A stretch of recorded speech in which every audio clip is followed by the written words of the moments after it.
Ayon sa 24:5 ng Exodo, huwag kang gagawa ng larawang inanyuan na nasa langit, na nasa lupa, nasa ilalim ng lupa. Huwag mong yuyukuran sila, ni paglilingkuran sila, sapagkat akong Panginoon Diyos, ang Diyos ang pinagbubuin. Huwag gagawa ng larawang inanyuan. By the Greek word, idolon, ikon, glypton, at sa Aramaic, tawota, yan yung mga ipinagbabawal na gumawa ng larawan. Kanila, hindi naman ginagawang Diyos ayon sa kanilang aral sa CCC. Page 2137. Huwag kayong manloko. Dahil katunayan, sa lumang tipan, yung ipinagawa ng Diyos na larawan, hindi larawan ng mga santo ninyo. Hindi larawan ng mga santo ninyo. At kung nagpagawa ang Diyos na larawan, wala na kayong pakialam doon. Dahil hindi kayo yung inutusan. Si Moises. At yung gumawa, si Bezalel. Hindi ang mga Katoliko. Ngayon, mga kapatid, kanila, wala naman mababasa si Santa Maria Diyos-Diyosan. Ayan ang ating gigabain din pagtapos na ito. Nagpagawa ang Diyos ng larawan, hindi hinahalikan. Ang mga Katoliko hinahalikan. Hindi ba sa ng latria yan? Nagrason na naman, gumawa ng sarili ng doktrina. May latria, hypertulia, dulia, prototulia. Yan ang mga ginagamit nilang pang-uto sa mga Katoliko. Ayan, maghahanap din yan. Pag gumamit ng CCC yan, magtatanong yan, lahat ba ng pag-load, pagsamba? Hindi, ang sagot ko doon, hindi agad. Dahil maraming pag-load sa Biblia. Pero ang ipinagbabawal, yung luluhod ka, nakatutok ka doon para sumamba. Ipinagbabawal nga ng Diyos yan eh. Saway talaga kayo, ano? Ang sasabihin yan, saan mababasa sa Biblia?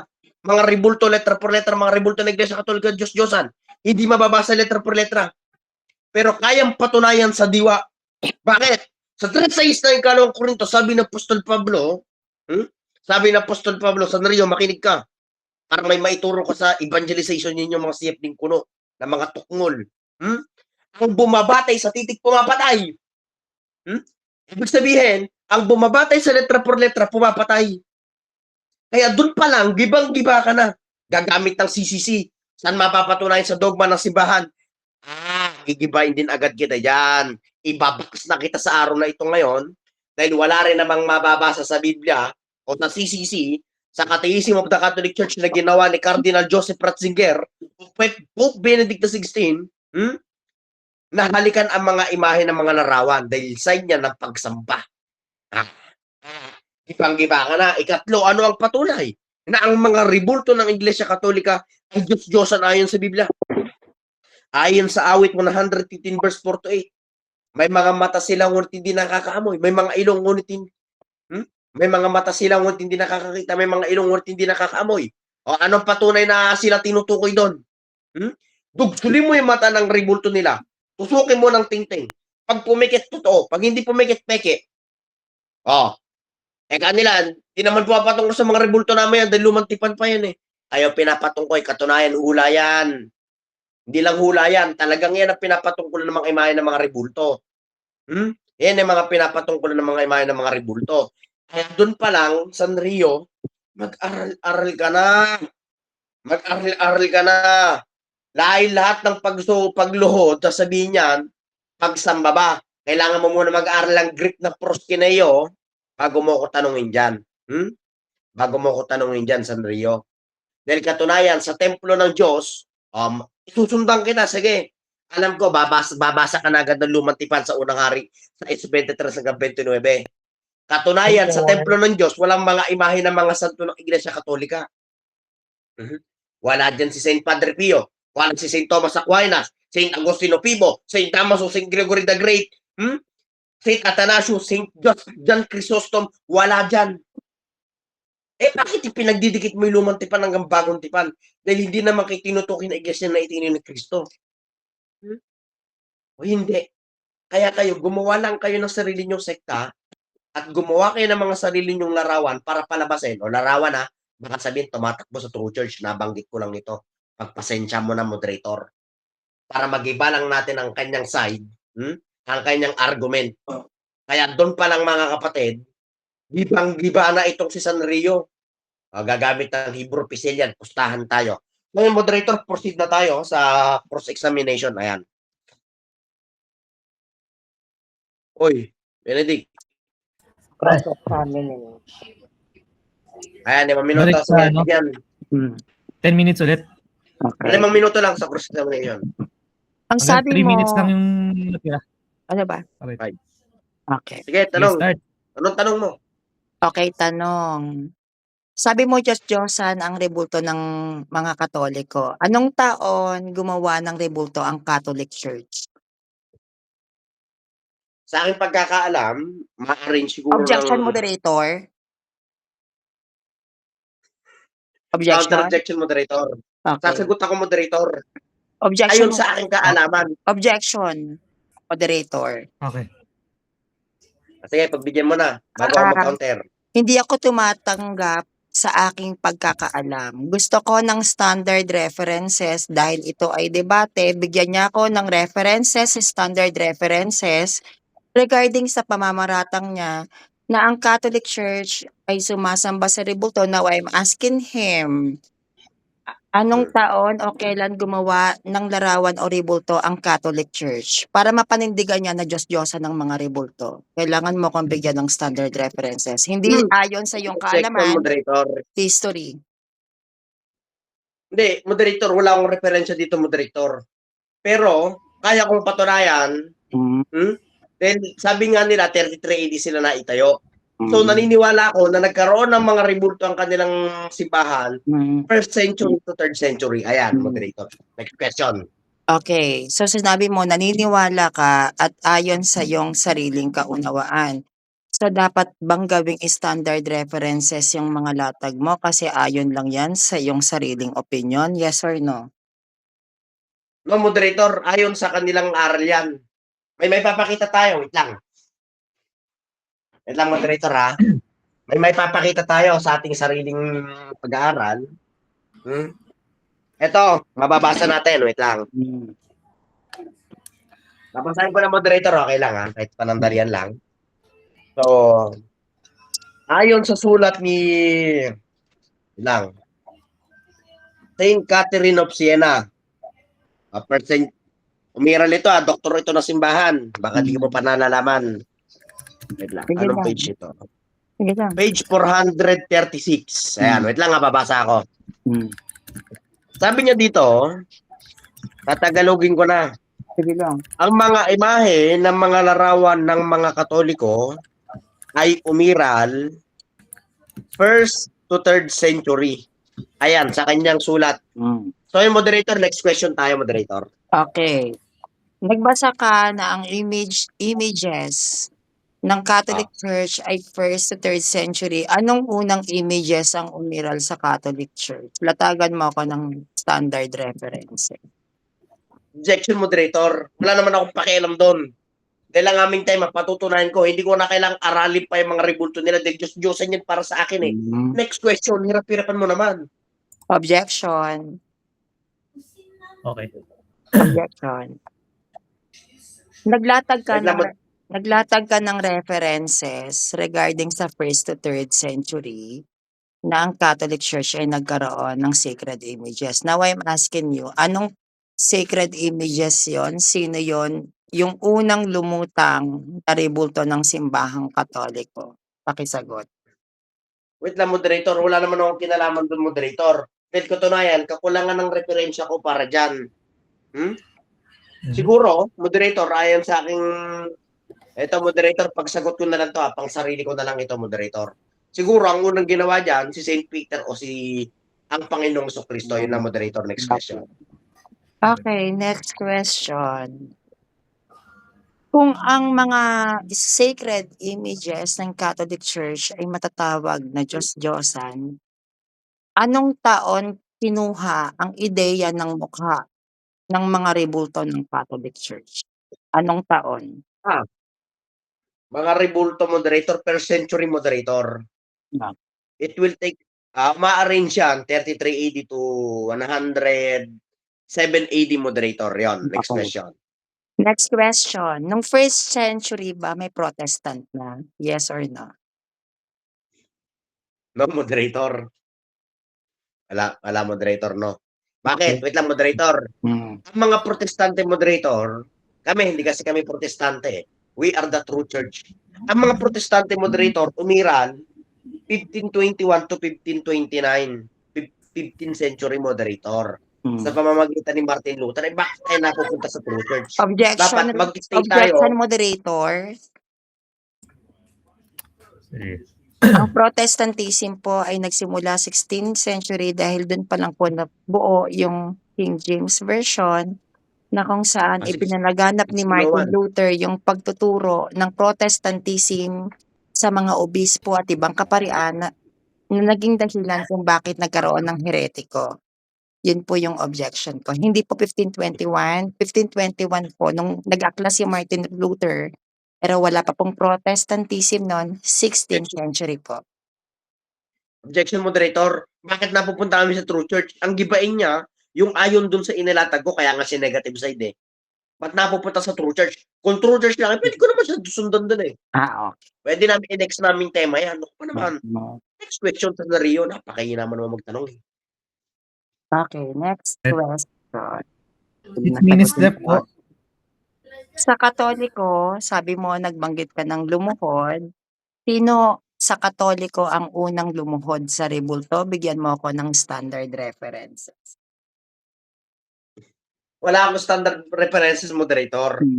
Pero ang unang lumuhod dyan, sigurado, yung mga unang naging Katoliko sa kanila. Una, siguro, yung kanilang unang naging puno. Naging unang puno, yun ang unang lumuhod. O nagturong lumuhod. O, hindi ako moderator. Dahil unang moderator, wala naman akong first century, paano ko malalaman? Talaga ito, manluloko talaga ito. Ano? Next question. Okay, next question. Kung ang rebulto ng mga Katoliko ay Diyos-Diyosan, sino ang lumalarawan sa rebulto ng simbahang Katoliko? Unang moderator, hindi naman ang Panginoon Kristo. Wait lang, sasagot ako sa Sanrio. Bigyan mo ako 10 seconds. Unang moderator, hindi naman ang Panginoon Kristo yung larawan nila. Dahil katunayan, iba-iba ang mukha ng kanilang Diyos. May negro, may puti, may brown. Hindi ang Panginoon Kristo. Malay ba natin kung artista yun? Next question. Okay, next question. Ang mukha mo ba ngayon at mukha mo kapag ginamitan ng AI, masasabing mukha mo pa rin? Yes or no? No, moderator. Sasagot ako ng no, moderator. Dahil una, iba-iba ang nagiging mukha pagka masyadong malabo, tapos ginamitan ng artificial intelligence, so nagiging iba ang mukha. So yun ang tanong, yun ang sagot ko doon, moderator. Next question. So, tinatanggap mo kung may puti at itim ay nakadepende yon sa kung ano yung ginamit na materyales o kung ano yung ginamit na teknolohiya kung bakit nag-iiba ng kulay. Tama, mali? Tama, moderator. Wala naman akong tutol doon, moderator. Pero yung sa akin, ang gibain niya, moderator, yung ayon doon sa mga inilatag ko. Kasi, napupunta sa itim-puti. Ang gibay mo, yung ayon doon sa inilatag ko, talaga nangingitim ka na sa takot eh, no? Question ko, Okay. pa mo naman. Kung ang rebulto ng simbahang Katoliko na sinasabi mo, anong taon sumamba ang Katoliko sa rebulto? First century, moderator. Dahil katunayan, ayon sa kanilang paniniwala, ayon sa Catechism of the Catholic Church na kanilang dogma o kanilang pinakaaral, umiral daw ang Catholic Church 33 AD. Yun ang sagot ko doon, moderator. Kaya hirap-hirapan niya naman. Okay. Kung ang rebulto ay sinamba ng first century, pwede ka ba maglatag ng standard references? Sino ang unang taong sumamba sa rebulto na Katoliko? Wait lang, moderator. Wala akong may papakita niya, moderator. Wala na akong reference dito. Katunayan, yung reference ko dun sa kabilang bahay, hindi ko rin maibibigay ang eksaktong hinahanap niya, moderator. Dahil wala naman ako kinalaman doon at wala naman ako doon. Bakit pinipilit mong nandoon ako? Ipipilit mo ako nandoon, wala naman ako referensya. Dahil katunayan, wait lang, sasagot pa ako, kahit 10 seconds pa. Dahil katunayan, moderator, yung referensya, ginawa lang din ng tao noong 20th century pababa. hanggang 15th century. Wala naman din yung tao na yun nandoon nung nakita niya. Wala naman siya nakita doon dahil hindi pa naman buhay yung gumawa na yun, yung author Next question. Okay, next question. Anong religion ang umiiral ng first century? Iglesia ng Diyos, moderator. By the Greek word, Ecclesia to Theo. Hindi Catholic. Dahil yung Catholic, pinalitan lang ni Ignacio yan, 107 AD. Kaya nagkaroon ng Catholic. Gusto mo, sagutin pa kita ng Greek Next question. Okay. Next question. Kung wala pang Catholic nung mga panahon na yon, pwede ka ba magbigay sa akin ng historical references that the Protestantism are considerable as religion? Wala akong may papakita, moderator. Dahil wala akong, di ko dalang referensya ko dito, moderator, nasa kabilang bahay rin. Dahil una, ang iglesia talaga nun, yung iglesia ang itinayo ni Cristo, which is ang Church of Christ, na kami yun, hindi kayo. Ibig sabihin, kung talagang kayo yun, ang pangalan nyo, Church of Christ, hindi Catholic Pinalitan Okay. So, yung next question. Okay. Wait lang, ilang minuto na lang.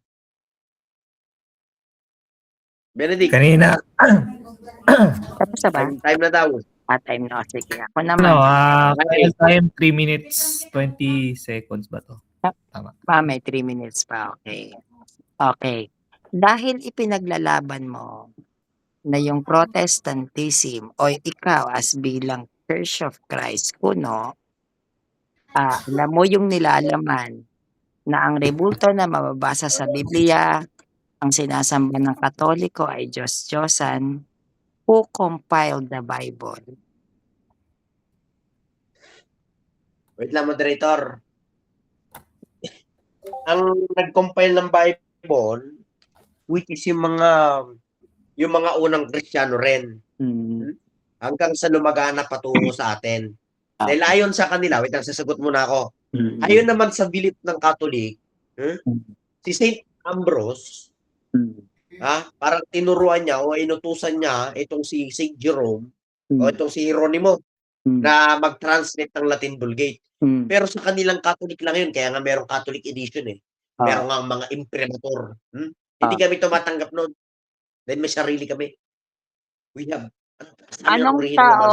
Anong taon nabuo yung sariling sinasabi mo?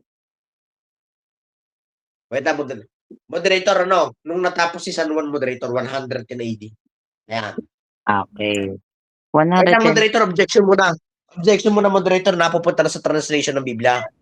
Ang tema namin, Rebultology.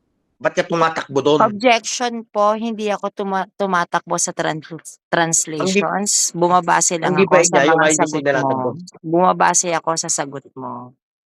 It's not about the translations. Kung ano yung latag mo. Moderator, pagbigyan na natin. Susundan natin ito. Hahatawin natin ito ng aral. Sige lang. The question is, sino ang early Christians ng Church of Christ? Ano daw, moderator? Pwede bang pakiulit? Sino ang sinaunang Kristiyano ng Church of Christ na pinagmamalaki mo? Moderator, si San Pedro, moderator. Siya ang nagtayo Kasama siya. Si Cristo ang nagtayo ng iglesia. Sila San Pedro ang namuno. Namuno, sila San Pablo. Dahil si San Pedro, hindi naman nakarating sa Roma para tawagin Catholic. Okay. Okay. Mo naman yung tanong. Okay, kung ang early Christians nyo ay si San Pedro, saan mababasa na kayo ang early Christians na early Christians siya si San Pedro? Meron ba?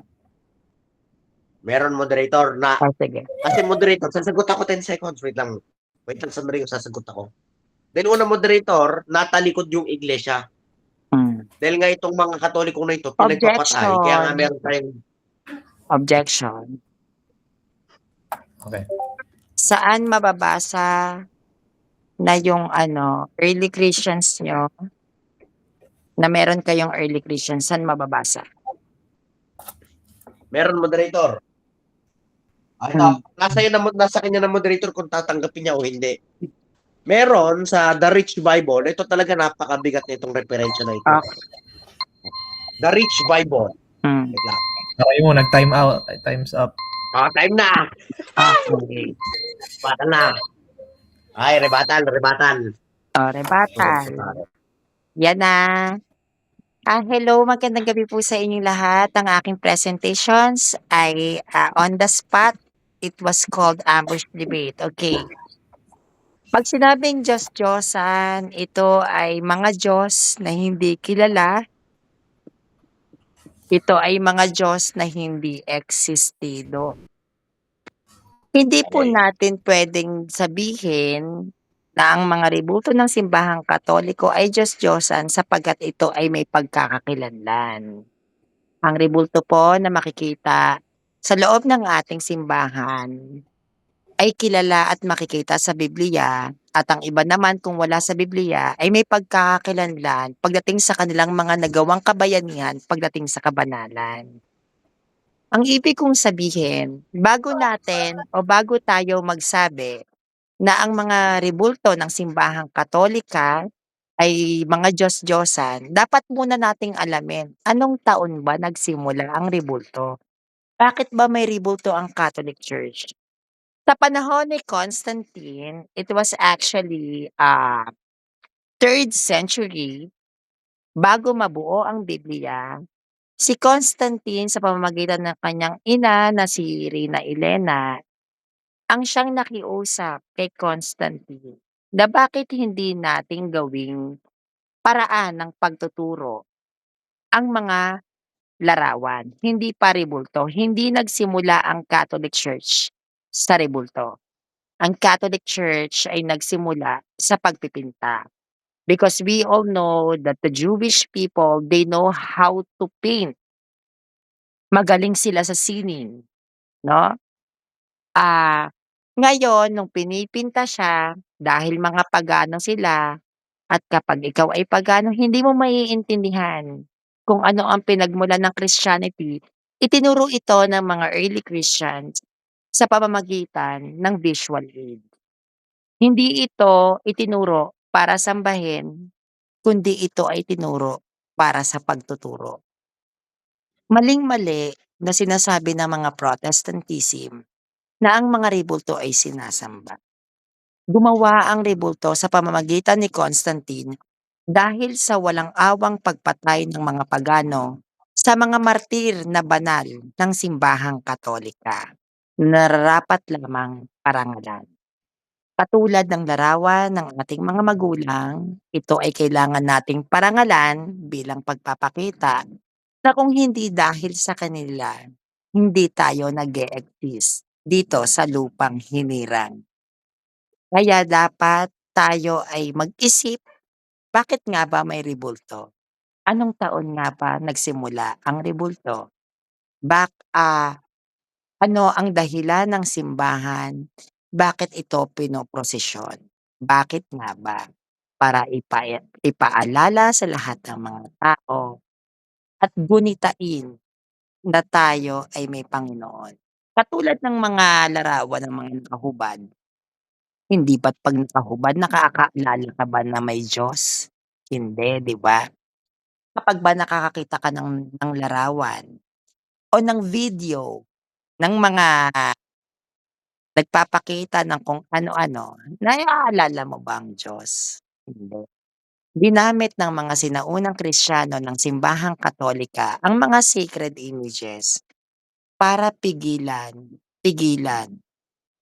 ang paggawa ng kahalayan.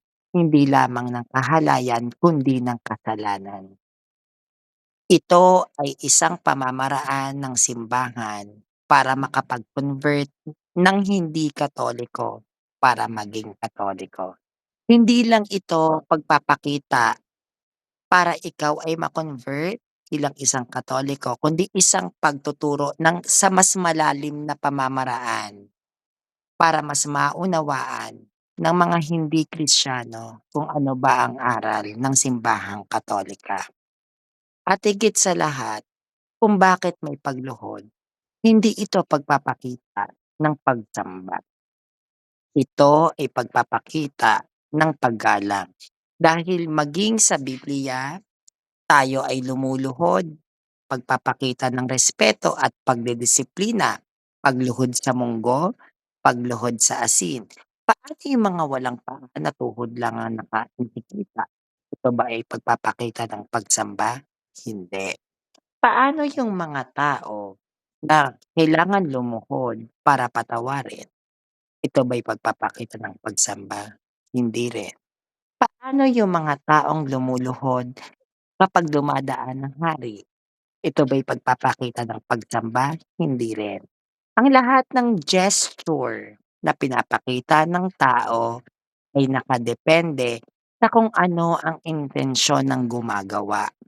Hindi natin pwedeng pagbasihan na gawing literal ang lahat ng bagay dahil ang mga bawat ginagawa ng isang tao ay nakadepende sa puso, sa isip at sa intensyon.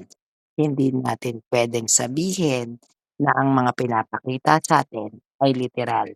Gagawin nating mas madali. Hindi lahat na nagsasabing mahal kita sa panahon ngayon ay mahal ka. May mga taong nagsasabing mahal ka kasi may pera ka, mahal ka kasi may gustong makuha sa'yo, o mahal ka kasi gusto kang bembangin. Hindi lahat na nagsasabing seryoso ako sa'yo ay talagang seryoso sa'yo. Minsan ito yung ginagamit ng mga tao bilang panlilinlang para maniwala ka kahit hindi tama. Pagdating sa pag-ibig, ang mga bagay na 'to ay ginagamit para makuha nila yung taong gusto nila kahit hindi naman talaga nila gusto, kahit hindi naman talaga sila interesado.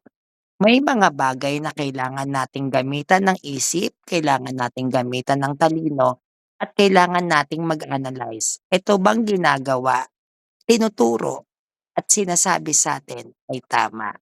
Kailangan nating aralin ang historical background na nagsasalita sa'tin. Nang sa gayon, alam natin kung paano natin iingatan ang ating sarili, parang sa pananampalataya. Dapat alam natin kung ano yung tinuturo sa'tin ng mga protestante, hindi dahil sa tayo ay nagdududa, kundi para malaman natin ang pinanghuhugutan mo bang aral ay tama o hindi. Dahil kung tayo ay basta-basta maniniwala sa isang aral na hindi nating pinag-aralan, kasalanan mo yan. Bakit? Tamad kang mag-aral. Bakit? Dahil pinairal mo ang tenga mo na hindi ka gumagamit ng isip. Kaya kung sasabihin mong Diyos-Diyosan ang sinasamba ng simbahang Katoliko, dapat kailangan mo munang patunayan sa akin anong taon at sino ang unang sumamba sa Diyos-Diyosan ng tribulto ng Katoliko kasi hindi mo ko puwedeng sabihan na dahil sa gusto mo lang. Unang-una, hindi ka Bible scholar, hindi ka dalubhasa, isa ka lamang ordinaryong protestante na nagkukuda dito.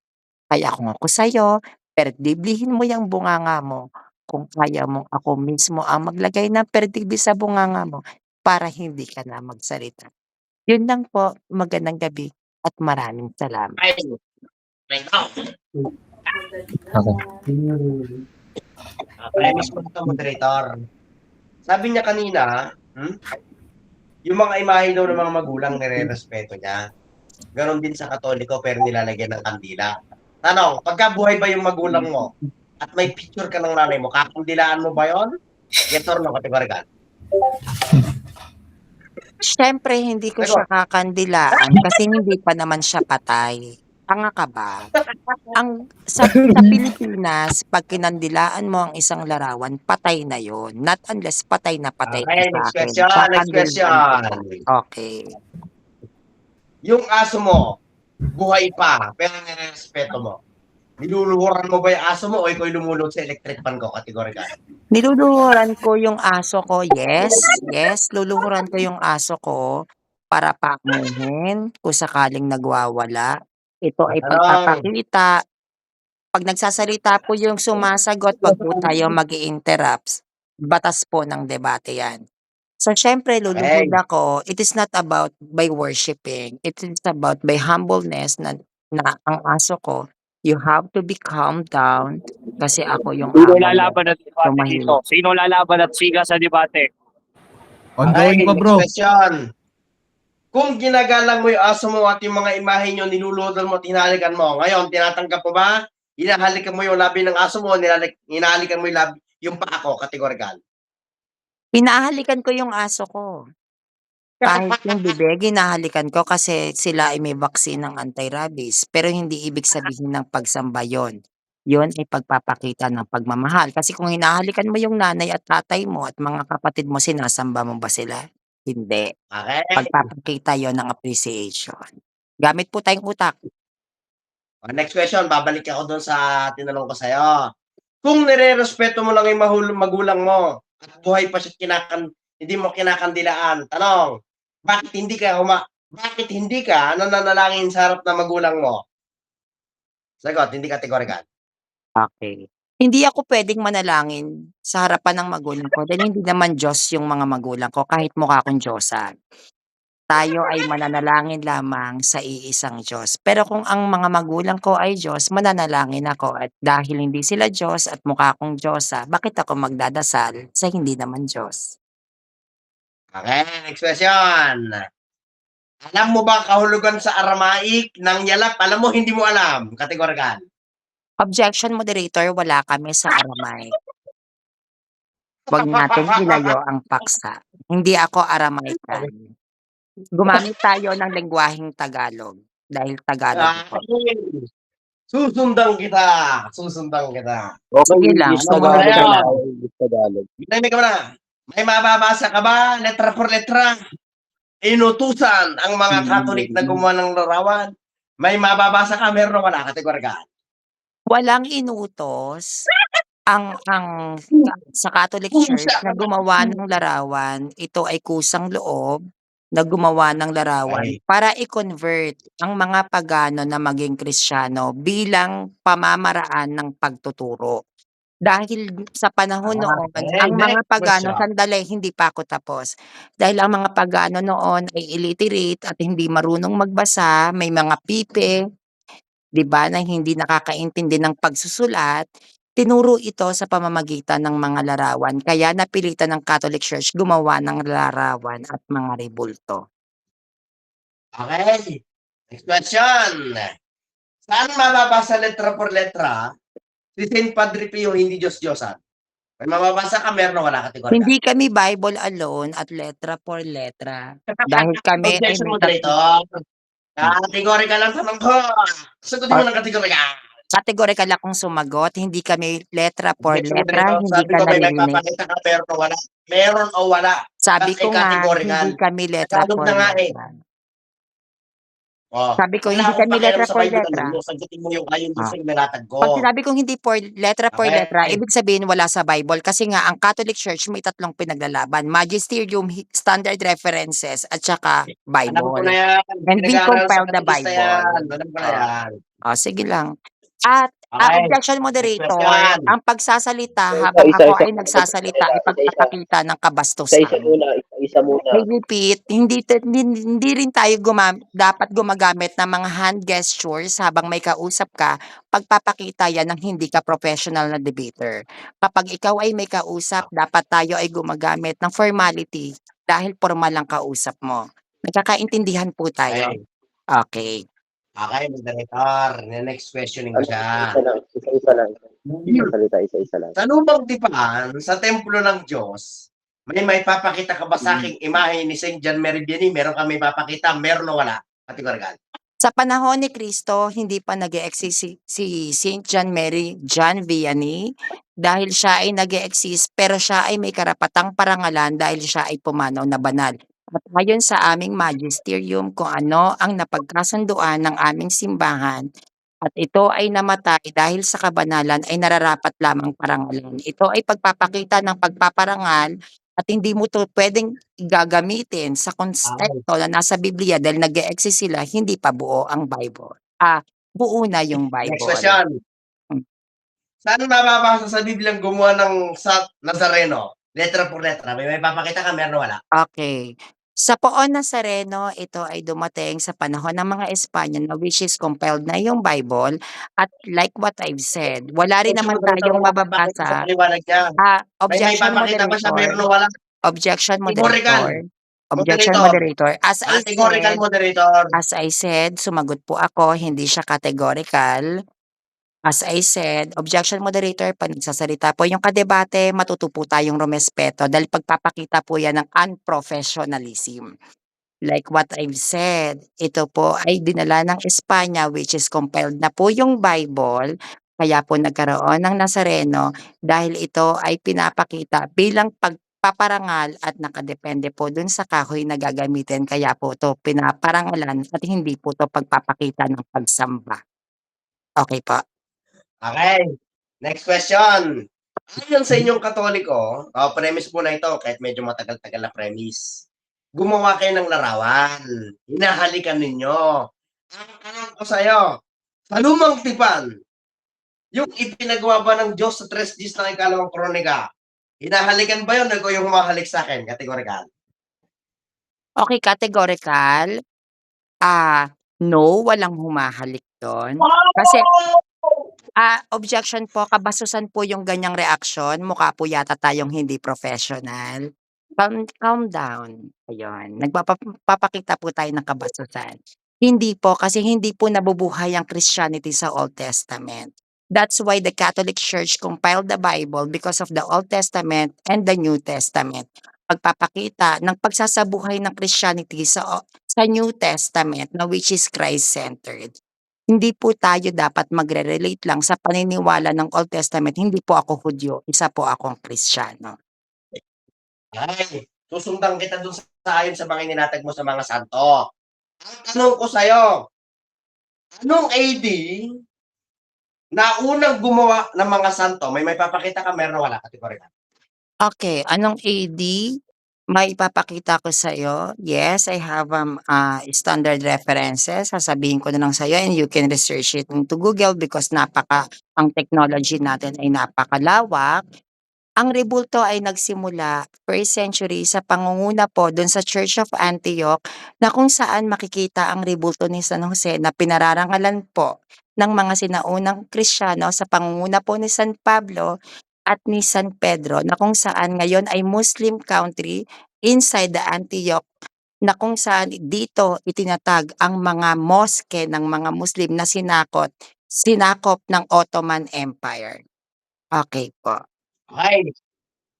Kung yung imahe ni San Jose, at sinabi mo nandoon si Apostol Pablo, may papakita ka ba sa synoptic gospel ni Cristo? Yung ayon doon sa mga ikinuwento mo, may papakita ka o nagkukwento ka talaga sa electric fan? Kategorikal. Okay, may papakita ako, mamaya ibibigay ko sa'yo yung itsura nung loob nung Ngayon na, nagde-debate tayo.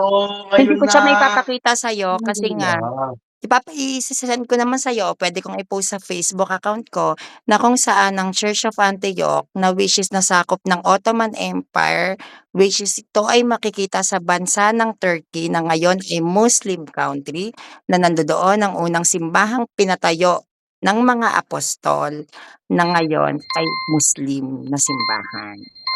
Time na. Time's up. Ayan. Dadako na tayo sa conclusion. Ako na. 5 minuto pa rin, 5 minuto. Okay na. Jim, okay na, Jim. So ayan mga kapatid, ating nagiba ang kanyang aral, ang kanyang paniniwala na hindi daw Diyos ang kanilang mga rebulto. Pero nung tinanong ko saan mababasa, si San Padre Pio, hindi Diyos-Diyosan, wala naman siya may pakita. Yan yung pinaglaban mo. Ipatutunan mo hindi Diyos-Diyosan. Eh di doon pa lang, naigiba na natin.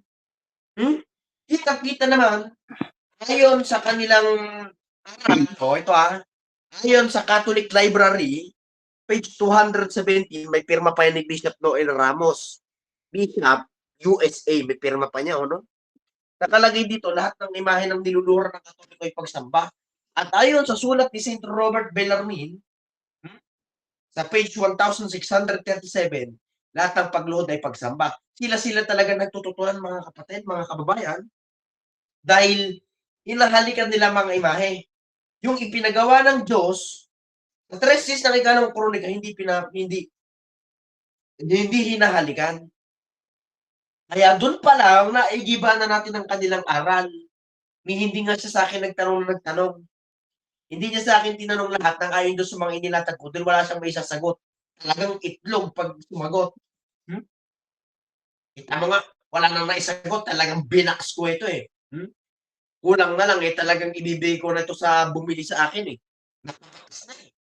Kaya nga, i-de-deliver kita mamaya dahil natalo ka na, i-de-deliver kita sa iyong CFD National President, ah, naway bigyan ako ng mas malakas na katunggali. Kaya mga kapatid, ikalawa, hmm, sabi niya sa'kin kasi yung mga paggalit daw, I mean yung mga imahe ng nanay.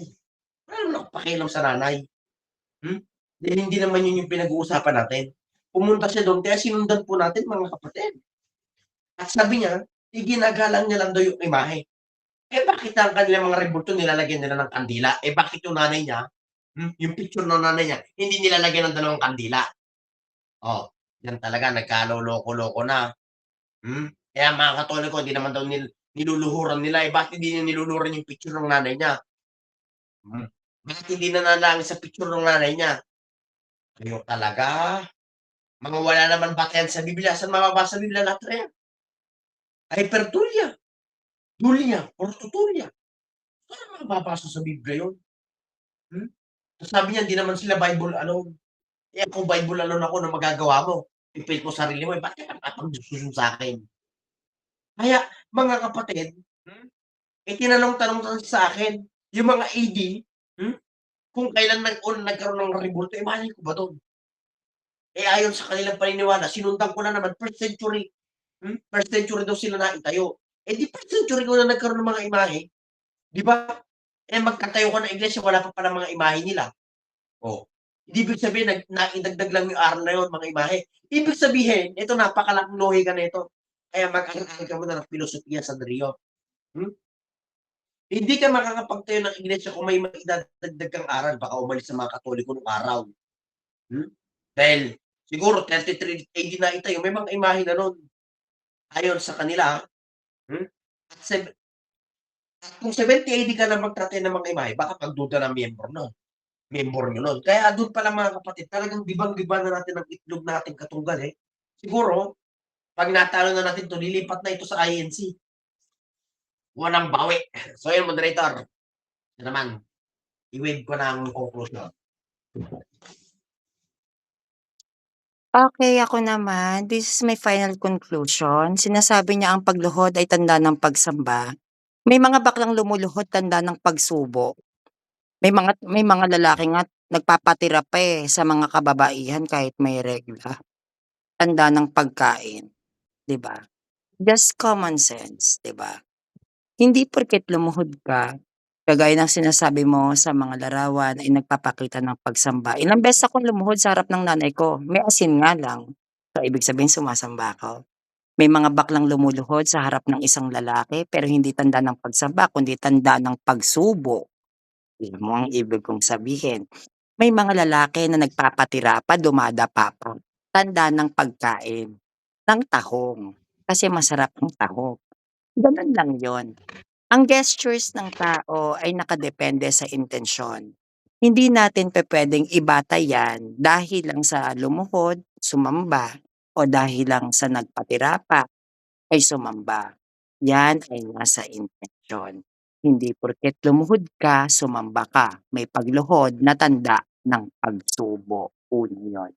Pangalawa, bakit ko naman titirikan ng kandila ang nanay ko? Nagtitirik ako ng kandila sa nanay ko sa cake. Dahil birthday. Siyempre naman, anong ibo-blow niya? Bakit naman niya ibo-blow yung sa tingin mo ba kung magsisindi ako ng kandila sa picture ng nanay ko, ibo-blow niya? 'Di ba hindi? Anong silbi nun? Wala. So kaya kami nagsisindi, kung magsisindi man ako ng kandila sa harapan ng larawan ng nanay ko kasi brown out. Pero yung sasabihin mo sa'kin magsisindi ako sa tapat ng kandila sa harapan ng larawan ng nanay ko ta's may ilaw naman, ano trip lang? Ano adik? Hindi gano'n yun. Ang kandila ay nagsisilbing liwanag. Liwanag sa mga taong nananalangin. Hindi ito liwanag dahil sa may patay. Hindi gano'n 'yon. At sa sinasabi mo kay Padre Pio, na siya ay gagawin naming Diyos-Diyosan dahil siya ay may rebulto, hindi rin pupuwedeng mangyari yon. Si Padre Pio, padre nga, ikaw sa'yo na rin ang galing, padre, pare, hindi siya Diyos, 'di ba? Puwede mong sabihin, Diyos Pio, pero sa bibig mo nanggaling, Padre Pio. Come from your mouth, Padre Pio, hari ng simbahang Katolika. Kaya 'pag tayo magbibigay tayo ng conclusion or statements, make sure na yung bawat salitang binibitawan natin ay pinag-iisipan natin. At kinakailangan tayo ay magpapakita ng kalmado, tayo ay magpapakita ng confidence, hindi sa pamamagitan ng boses, hindi sa pamamagitan sa dami ng hands gestures, kundi sa pagpapakita ng malinaw na pagpapahayag na ang sinasabi mo ay tunay at talagang inaral mo. Dahil ang simbahang Katolika nagsisindi ng ilaw bilang liwanag at gabay sa mga taong nagdadasal. Hindi lang dahil para sa mga yumao, kundi para mai-deliver ang aming panalangin na may taglay na liwanag at alam namin na makakarating kung kanino kami humihingi ng panalangin. Dalawang bagay yan, direct to God or intercessions for the saints. Hindi pwedeng magtindi kami ng kandila sa hindi banal because they can't intercede our prayers to those unholy. Our prayers, it can intercede it by the holy. At yung mga holies na to, yun yung mga saints na kung saan ipagdadasal kami doon sa langit para maituwid at maitama ang mga mali naming pag-uugali at mapalitan ito ng kabanalan. Sana malinaw sa'yo yan. By the way, my name is Sanrio. I love you so much. Okay na po. Okay na po. Congrats sa iyong pagtatalo. Okay na ba? Wala nga, medyo mainit. Bakit? Kanina dapat sana nag-mock debate, ano? Medyo kulang na rin yung oras. Ayun. Kaya Okay naman mainit yung pagiging Protestant mo. Very well said. It's very challenging for you. It's good actually. Walang ano. Marami pa sana ako itatanong kaso kulang na yung oras. Mm. Medyo lalaliman ko na sana. Kaya Hindi lang, kulang pwede. talaga. Whether it's kulang or not, dapat prepared tayo sa mga debate. It is not actually the reason kulang ka o mas malalim. Dapat nilaliman mo na nung nandoon ka. Hindi tayo pwedeng magbigay ng rason na hindi ko nalaliman. It's your fault. Tama po? Pag-haharap So, tayo, yun. harap tayo sa Protestant, dapat Next naman ganyan. debate, CFD Visayas, CFD Luzon. Wala, mas matindi Visayas kaysa Luzon. Kaya taga Luzon na ako.